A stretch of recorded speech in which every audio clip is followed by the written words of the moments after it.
तो स्टूडेंट आज हम जो है स्कॉलरशिप का पेपर जो पहला है उसका जो मैथ सब्जेक्ट है, हिंदी और मैथ, अगर हिंदी मीडियम का स्टूडेंट है तो ठीक है। तो उसमें मैथ सब्जेक्ट में आज उप घटक 1.3 देखने वाले हैं, जिसमें सम संख्या मतलब इवन नंबर्स, विषम संख्या मतलब ऑड नंबर्स, अभाज्य संख्या मतलब प्राइम नंबर्स, युग्म अभाज्य संख्या, ठीक है।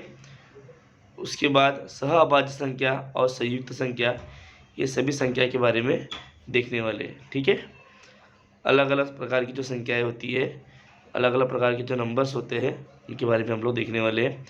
तो इसमें कुछ जानकारी है, कुछ इन्फॉर्मेशन है, सो इम्पोर्टेंट जानकारी जो है उसके बारे में हम लोग देखेंगे। सबसे पहले पहला देखते हैं हम लोग। पहला क्या बोला है कि दो से पूर्णतः विभाजित होने वाली संख्याओं को सम संख्या कहते हैं। मतलब जो भी संख्या दो से पूरा पूरा जिसको भाग जाता है, जो दो से डिविजिबल होती है, पूरा पूरा भाग जाता है, उसको बोलते हैं इवन नंबर्स, ठीक है। जिसके इकाई के स्थान पे 2, 4, 6, 8 और 10 होता है, उसको वो संख्या भी जो है इवन नंबर होता है, क्योंकि उसको दो से पूरा पूरा भाग जाता है। उसके बाद दूसरा नंबर का टॉपिक देखते हैं। सम संख्या के इकाई स्थान पर, देखो सम संख्या के इकाई स्थान पर 0, 2, 6, 4 और 8 अंक होते हैं, ठीक है। सम संख्या की इकाई स्थान पर 0, 2, 4, 6, 8 अंक होते हैं। मैंने जैसे आपको बताया अभी कि जो भी सम संख्या है जिसको दो से पूरा पूरा भाग जाता है, उसकी इकाई के स्थान पे 0, 2, 4, 6 और 8 होता है, ठीक है। उसके बाद थर्ड वन देखते हैं हम लोग। थर्ड वन क्या बोला गया है,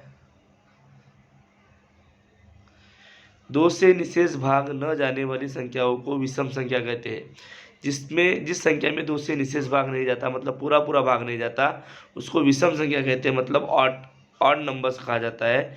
जिसमें शेषफल हमेशा 1, मतलब रिमाइंडर जो है हमेशा 1 बचता है। जैसे कि 3 है, 5 है, 7 है, 9 है, 11 है, 13 है, ये सभी संख्या जो है ये विषम संख्या है, ठीक है।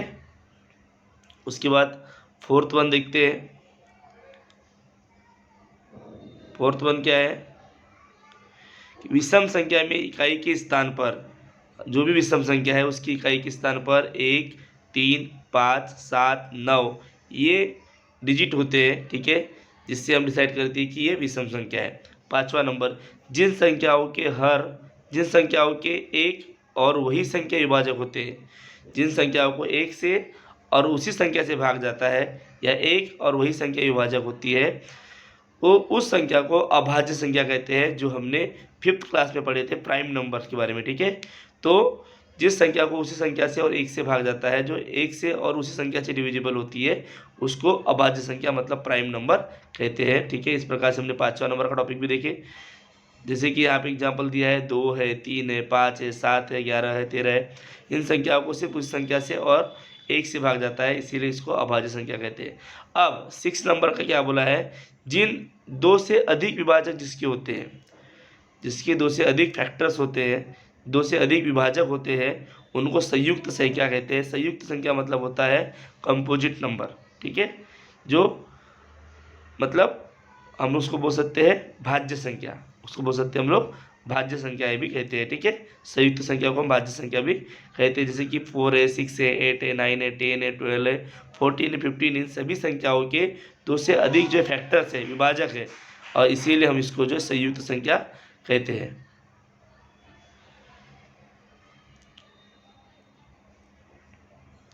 इसके बाद लास्ट वन देखते हैं यहाँ पे, एक यह न तो अभाज्य संख्या है, क्यों, क्योंकि वो प्राइम नंबर भी नहीं है, क्योंकि प्राइम नंबर में वही संख्या और एक से भाग जाता है, मतलब दो उसकी विभाजक होते हैं। यहाँ पे एक के एक ही विभाजक है, ठीक है, और न ही भाज्य है, मतलब इसके दो से अधिक विभाजक भी नहीं है। दो नहीं है तो दो से अधिक कहाँ से होंगे, बराबर है।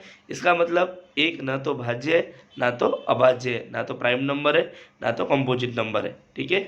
तो ये वीडियो जो है इंग्लिश मीडियम के बच्चे भी समझ सकते हैं इससे।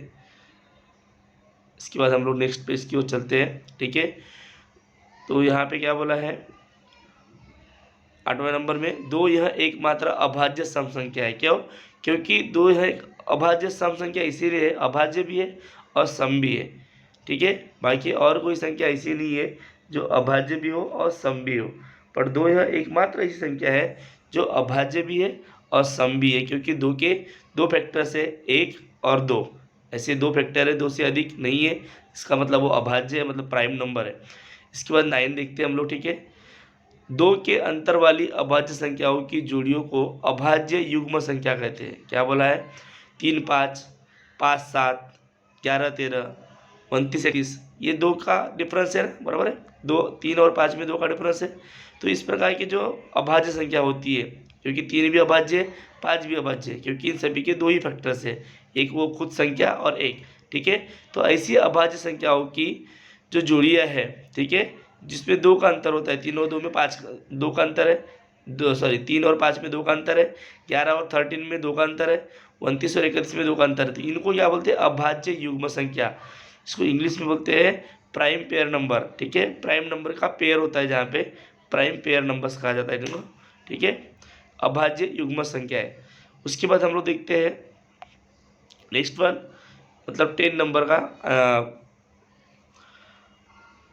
10 नंबर की इन्फॉर्मेशन देखते हैं। जिन 2 संख्याओं को समान विभाजक सिर्फ एक हो, जिन 2 संख्याओं का सामान्य विभाजक कॉमन फैक्टर जो है यदि एक हो तो उसको सह अभाज्य संख्या कहते हैं, मतलब को प्राइम नंबर कहा जाता है। सह अभाज्य संख्याओं को सापेक्ष मूल संख्या भी कहते हैं, ठीक है। सह अभाज्य संख्या को सापेक्ष मूल संख्या, यहाँ पे देखो 3 है और 8, ये एक पेयर है, 3 और 8 का एक पेयर है, जिसमें कॉमन फैक्टर दोनों का सिर्फ क्या है? ओनली एक है। 21 और 22 है, देखो यहाँ आप देख रहे होंगे 21 और 22 है, इनमें दोनों में कॉमन फैक्टर क्या है? सिर्फ एक है, बाकी कोई भी कॉमन फैक्टर नहीं है। 28 और 75, ठीक है, इनमें कॉमन फैक्टर क्या है? सिर्फ एक है। तो ऐसी जो 2 जोड़ियाँ, ऐसे अभाज्य संख्याओं की 2 जोड़ियाँ जिसमें 2 संख्या, मतलब जिन 2 संख्याओं का सामान्य विभाजक, मतलब अभाज्य नहीं बोल सकते यहाँ पे, भाज्य और अभाज्य दोनों प्रकार की संख्या, जिनमें सिर्फ कॉमन फैक्टर जो है एक होता है, उसको हम लोग जो है को प्राइम नंबर कहते हैं, ठीक है। और इसके बाद 11, किसी 2 क्रमिक संख्याओं की जोड़ी सह अभाज्य संख्याओं की जोड़ी होती है, ठीक है। किन्हीं 2 क्रमिक संख्याओं की जोड़ी सह अभाज्य संख्याओं की जोड़ी होती है, ठीक है। अभी हमने पढ़े सहभाज्य संख्या किसे कहते हैं? को प्राइम नंबर, जिसमें सिर्फ एक ही नंबर जो है, एक जो है वो कॉमन फैक्टर होता है। तो किन्हीं 2 क्रमिक, क्रमिक मतलब क्रम से आने वाली, क्रम से कैसे? अभी जैसे कि 11 है, 11 के बाद में अभाज्य संख्या क्या आती है? 13 आती है। तो 11 और 13 में एक ही कॉमन होगा, बराबर है, इसको सहभाज्य संख्या कहेंगे, और जो क्रमिक भी है, ठीक है। उसके बाद 12 देखते हैं। 12 में क्या बोला है? यदि किसी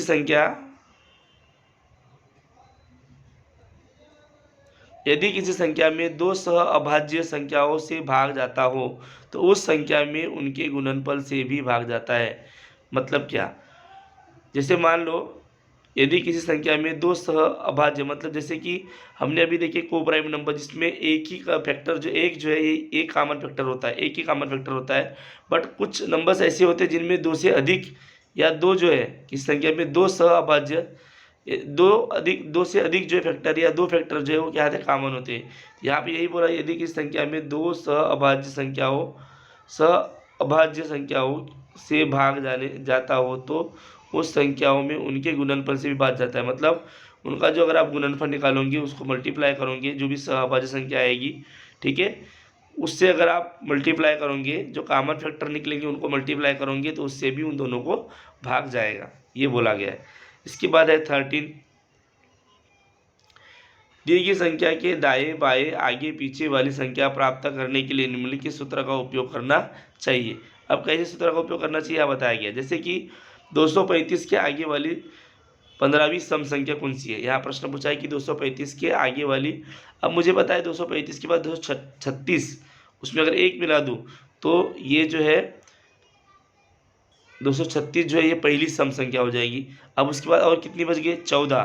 तो 14 जो है, तो 14 आपको पता है कि जो सम नंबर्स है वो टू नंबर्स के बाद आता है, जैसे कि 3 है, 3 के बाद 4 5, जैसे विषम हो गया अभी ये, ठीक है। अब 4 के बाद 5 6, मतलब 2 का डिफरेंस होता है, इसलिए 14 × 2 करेंगे, ठीक है, तो वहाँ 28 हो जाएगा। 28 हो गया, तो पहली संख्या में 28 जोड़ने पर 236 में हम लोग क्या करेंगे, अभी 28 जोड़ देंगे, तो जिससे हमारा आंसर आएगा 264, ये नंबर मिलेगा। इस प्रकार 235 के आगे आने वाली 15वीं सम संख्या कौन सी हो जाएगी, 264।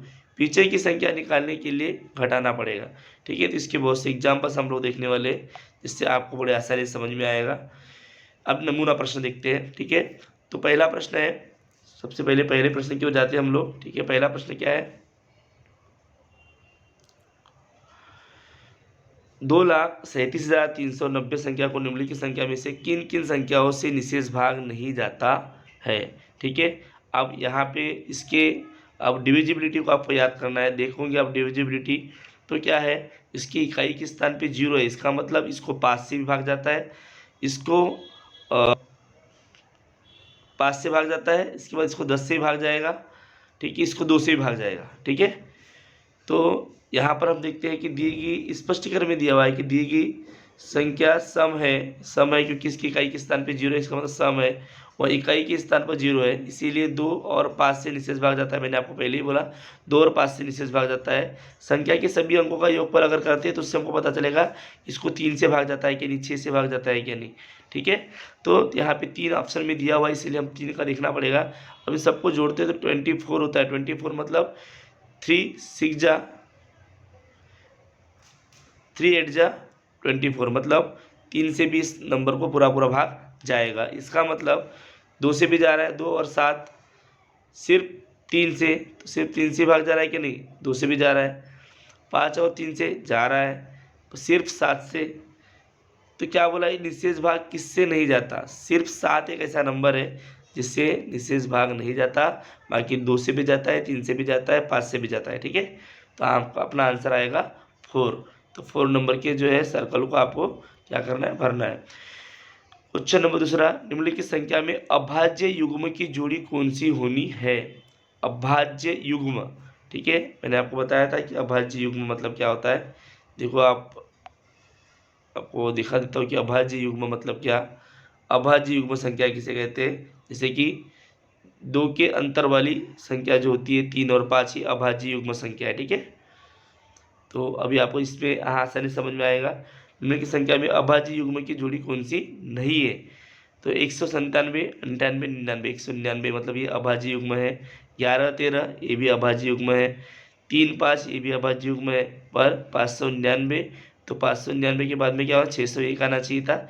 इसका मतलब ये जो है अभाज्य युग्म नहीं है, क्योंकि इन नंबर्स में 2 का अंतर नहीं है, ठीक है। ये अभाज्य युग्म नहीं है। क्लियर हो गया अभी। अब स्पष्टीकरण में भी वही दिया हुआ है, ठीक है। अब इसके बाद तीसरा क्वेश्चन देखते हैं। अभाज्य संख्या के संदर्भ में निम्नलिखित कौन सा कथन गलत है। अभाज्य, अब अभाज्य मतलब क्या, ठीक है। तो आपको देखो हमने समझाया था कि अभाज्य मतलब क्या होता है। अभाज्य संख्या मतलब को प्राइम नंबर। को प्राइम नंबर मतलब जिसमें 1 यह फैक्टर क्या होता है, कॉमन होता है, ठीक है। सिर्फ 1 जो है एक ही फैक्टर जो वहाँ पे कॉमन होता है।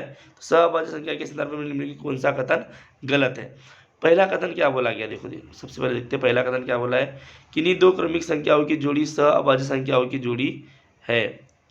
अभाज्य संख्या की जोड़ी है, बराबर है, क्यों, क्योंकि उनमें जो क्रमिक संख्या है जैसे कि 11 और 13, इसमें क्या होता है, इसमें सिर्फ 1a एक फैक्टर ही कॉमन होता है, इसका मतलब ये को प्राइम नंबर है। अभाज्य संख्या में सिर्फ एक यह सामान्य विभाजक है, राइट, ये भी राइट है। 2 अभाज्य संख्या में हमेशा एक संख्या सम और एक संख्या विषम होती है, बराबर है। 2 अभाज्य संख्या जो होती है उसमें हमेशा एक संख्या सम और एक संख्या विषम होती है, ऐसा हमने तो कभी बोले नहीं। इसका मतलब ये तीसरा जो है ये अभाज्य से रिलेटेड नहीं है। चौथा क्या है, किसी संख्या में 2 अभाज्य संख्या से भाग जाता हो तो उस संख्या में उनके गुणनफल से भी भाग जाता है, ये हमने देखे थे इन्फॉर्मेशन में, ठीक है।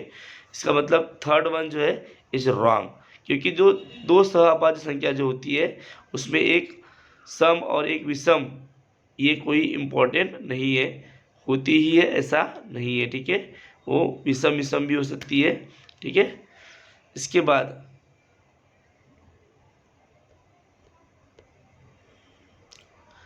क्वेश्चन नंबर 4, कौन सी दो अभाज्य युग्म संख्याओं का योगफल 144 का वर्गमूल है? किसका बताओ, कौन से दो अभाज्य युग्म संख्याओं का, अभाज्य युग्म मतलब मैं बताया था आपको, अभाज्य युग्म मतलब क्या होता है, ठीक है। अभाज्य युग्म मतलब देखो आपको मैं फिर से उस स्क्रीन के ऊपर लेके जाता हूँ कि अभाज्य युग्म मतलब क्या आपको आना चाहिए, मतलब प्राइम पेयर नंबर, ठीक है, 3 के बाद 2, मतलब क्रमिक दो का डिफरेंस जिसमें होता है, ठीक है, उसको अभाज्य युग्म संख्या कहते हैं। ये आपको आना चाहिए, दिमाग में होना चाहिए, इसलिए मैं आपको बार बार दिखा रहा हूँ, ठीक है। इसके बाद यहाँ पर क्या है बताओ फिर, ऐसी 1 और 11 है क्या? नहीं, सीधी सी बात है। 3 और 9 है क्या? नहीं। 5 और 7 है, 7 5 12 भी होता है। 12 का वर्ग जो है 144 होता है, 144 का वर्गमूल है 12 बराबर है, मतलब वो राइट आंसर आएगा। तो यहाँ 12 जो है ये 144 का वर्गमूल है, इसका मतलब आंसर नंबर जो है 3rd ही हमारा आंसर होगा, ठीक है। समझ में आ गया? बहुत ही स्पीडली मैं आपको समझा रहा हूँ, क्योंकि बहुत ज़्यादा समय स्कॉलरशिप में नहीं लेना है, आपको भी इस चीज़ों की आदत होना चाहिए, इसीलिए मैं स्पेशली स्पीडली जो है आपको समझाने की कोशिश कर रहा हूँ, ठीक है। क्वेश्चन नंबर 5, 2348 के आगे 17वीं विषम संख्या कौन सी होगी? 2348 में सबसे पहले आप क्या करो, 1 जोड़ दो, ठीक है, एक विषम संख्या कम हो जाएगी, फिर 16 ही जोड़ना है, क्योंकि 49 हो जाएगा तो एक विषम संख्या हमको मिल जाएगी, ठीक है। 2349 ये पहली विषम संख्या हो जाएगी। फिर 16 और जोड़ना पड़ेगा, 16 इंटू 2, क्योंकि सम संख्या विषम संख्या देखना तो 2 का डिफरेंस होता है, ठीक है, सम और विषम में 2 का डिफरेंस होता है। तो 16 इंटू 2 करेंगे 32 हो जाएगा, 32 इसमें जोड़ देंगे तो 2381 जो है ये आपकी 17वीं विषम संख्या होंगी, ठीक है। 2381 ये आपकी 17वीं विषम संख्या होंगी। इसके बाद 6 नंबर क्वेश्चन देखते हैं हम लोग। 34,265 संख्या के पूर्व की, मतलब पहले की, ठीक है, बिफोर 11वीं सम संख्या का दुगुना कितना होगा? हम लोग अभी माइनस करेंगे। अब क्या करेंगे हम लोग? माइनस करेंगे। तो यहाँ पे 65 है, तो उसमें से एक पहले मैं माइनस करूँगा, 64 कर दूंगा, ठीक है। तो एक सम संख्या मिलेगी मेरे को 64, उसमें से फिर 10 जो है, और मैं 10 इंटू 2 करना पड़ेगा, ठीक है, क्योंकि आपको पता है 64 के पहले 65 66 2 का डिफरेंस है, 64 के पहले 63 और 62, मतलब 2 के बाद में सम संख्या आ रही है, इसीलिए 10 सम संख्या पीछे जाना है, तो 10 इंटू 2 करेंगे तो 20 हो जाएगा। तो यहाँ पे 20 जो माइनस करना पड़ेगा। 34,264 में से हम क्या करेंगे, 34,264 में से 20 माइनस करेंगे तो हमको मिलेगा 34,244। तो 34,244 क्या हो जाएगा हमारा, 11वीं सम संख्या हो जाएंगी, जो पहले वाली 34,265 के पहले वाली 11वीं सम संख्या होंगी 34,244। अब उस सम संख्या का दुगुना कितना होगा, तो उसको मल्टीप्लाई 2 करेंगे तो हमारा आंसर मिलेगा 68,488। तो यहाँ पर ऑप्शन नंबर आएगा 4, ठीक है। इस प्रकार से आपको बड़ी आसानी से सब समझना है, बहुत ही आसान है, ठीक है। इसके बाद क्वेश्चन नंबर 7 देखते हैं हम लोग। 270 के बाद आने वाली 10वीं विषम संख्या का वर्गमूल कितना होगा? 270 के बाद आने वाली 10वीं विषम संख्या, 270 में अगर मैं 1 मिला दूं, ठीक है, तो 71, मतलब पहली विषम संख्या 71 हो जाएगी। 271 ये पहली विषम संख्या। अब बचे कितने? 9। और आपको पता है सम संख्या और विषम संख्या आफ्टर 2 नंबर्स के बाद 2 डिजिट के बाद आते हैं, ठीक है, इसीलिए वो जो 9 बचा हुआ है 9 मल्टीप्लाई 2 करूंगा तो वो 18 हो जाएगा। तो 271 में मैं क्या करूंगा, 271 प्लस 18, 271 प्लस 18 करूंगा, 289 आ गया। 289 आने के बाद अब 289 किसका वर्गमूल है? 17 का, ठीक है, 17 का। तो 17 जो है यहाँ पर आंसर होगा। क्या बोला कि विषम संख्या का वर्गमूल कितना होगा? तो 289 मेरे को ये उसका वर्गमूल याद होना चाहिए। तो 289 का जो है वर्गमूल है 17, ठीक है, स्क्वायर रूट जो है उसका 17 है, तो आंसर आएगा 17। इसके बाद देखते हैं क्वेश्चन नंबर 8वां। सबसे छोटी अभाज्य संख्या का दुगुना और उसके वर्ग में कितना अंतर है? सबसे छोटी अभाज्य संख्या आपको पता है क्या है? 2। सबसे छोटी अभाज्य संख्या क्या है? 2 का दुगुना, 2 का दुगुना कितना हो गया? 4, और उसके वर्ग में कितना अंतर है? देखो सबसे छोटी संख्या 2 हो गई, 2 हो गई, उसका दुगुना कितना हो गया? 4 हो गया, और उसका वर्ग 2 का वर्ग कितना हो गया? 4। तो 2 का वर्ग 4 मतलब उसका दुगुना, मतलब अब सबसे छोटी संख्या का दुगुना मतलब 4 और उसका वर्ग मतलब 4, तो 4 माइनस 4 कितना हो जाए 0 हो गया। ठीक है, तो दोनों के बीच उसके वर्ग में कितना अंतर है, तो 0 का अंतर है। ठीक है, क्या आएगा आंसर इसका 0 आएगा। 9 वाला देखते हैं, क्वेश्चन नंबर 9। अगर आपको कोई भी कन्फ्यूजन हो तो आप कमेंट्स में लिख सकते हो। ठीक है, 55 के बाद आने वाली 3 क्रमिक अभाज्य संख्या, 55 के बाद आने वाली 3 क्रमिक अभाज्य संख्या 55, 56, 57, 57, 58, 59, 59, 60, 61। ठीक है, तीसरी क्या आएगी 60, 59, 55 के बाद 59। देखो 55 के बाद आने वाली 3 क्रमिक अभाज्य संख्या, 3 क्रमिक अभाज्य संख्या मतलब 59, 61 और 67। ठीक है, अभाज्य संख्या बोला इसीलिए 59, 61 उसके बाद 67 आएगा। क्या करना है, उनका आने वाली 3 क्रमिक संख्या 55 के बाद आने वाली और 55 के पहले आने वाली क्रमिक अभाज्य संख्या की योगफल, पहले और बाद में आने वाले सभी का दोनों का योगफल करना है।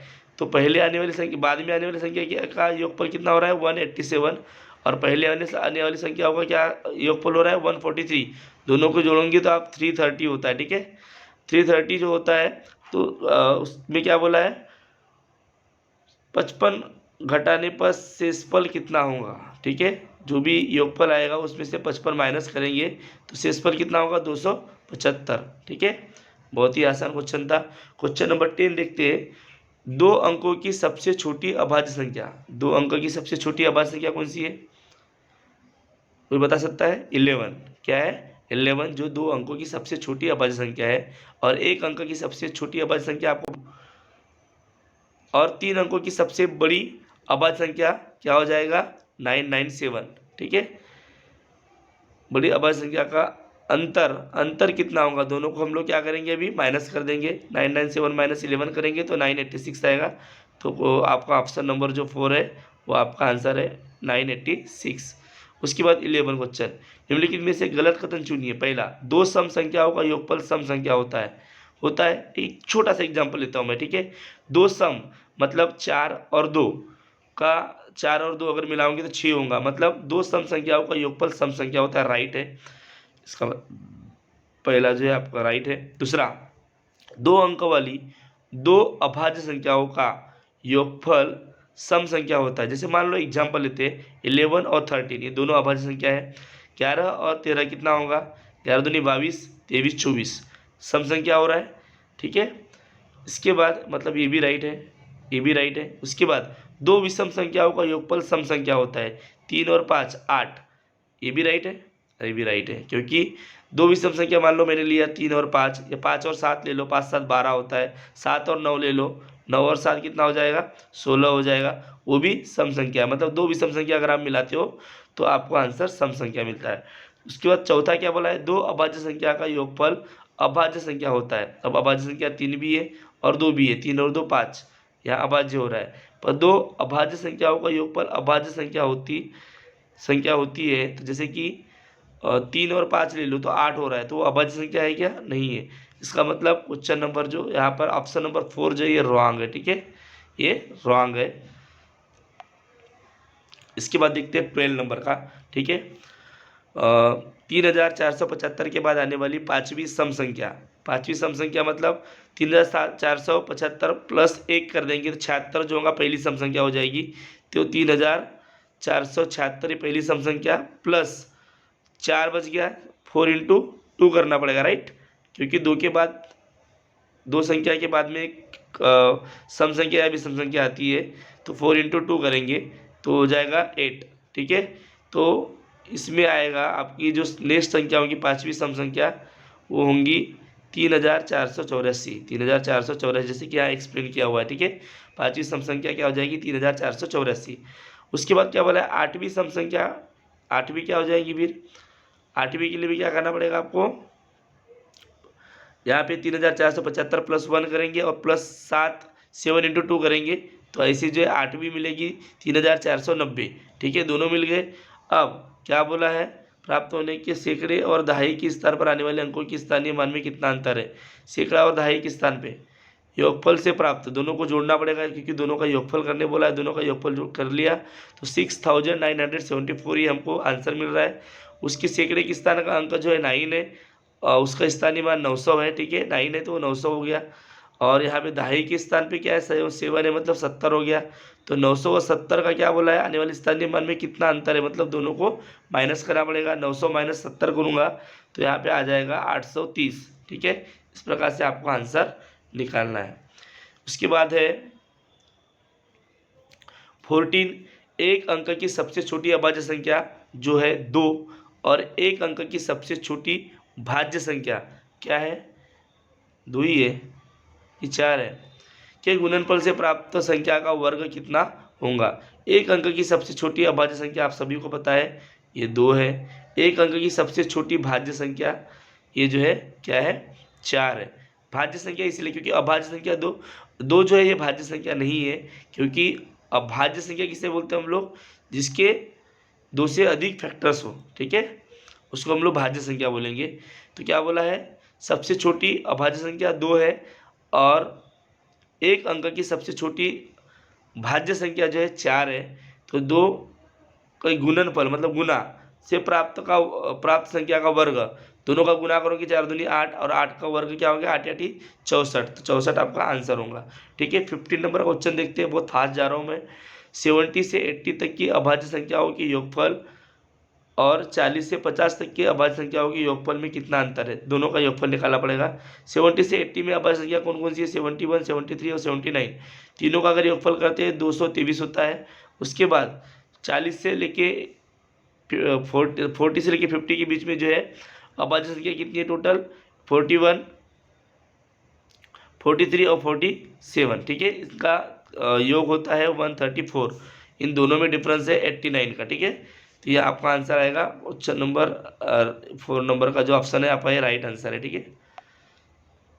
इसके बाद ये हमारा आई थिंक लास्ट एग्जाम्पल्स है जो हम समझने वाले हैं। 16 का देखते हैं, 11 से 20, 11 से 20 तक की भाज्य संख्याओं का योगफल। 11 से 20 तक की जो भाज्य संख्या है वो कौन कौन सी है, अभाज्य संख्या 12, 14, 15, 16, 18 और 20, ये सभी भाज्य संख्या है, मतलब इनके 2 से अधिक फैक्टर्स है, ठीक है। तो इनका टोटल योग कितना होता है, 95, कितना होता है 95। और 1 से लेकर 10 तक अभाज्य संख्याओं का योगफल क्या होगा, 2, 3, 5, 7, और अभाज्य बोला है तो और आगे आएगा क्या 9 आएगा क्या, नहीं, क्योंकि इनके सिर्फ 2 ही फैक्टर्स होते हैं, 1 और वो खुद संख्या, तो उनका योगफल होता है 17। 95 प्लस 17 क्या होगा, योग में कितना अंतर है, तो यहाँ पे क्या करना है, माइनस करना है, 95 माइनस 17 तो 78 आता है, ठीक है। ऐसे आपको ये भी आंसर समझ में आया होगा। इसके बाद आगे वाला देखते हैं 17, 91 से 100 तक अभाज्य संख्याओं का योगफल।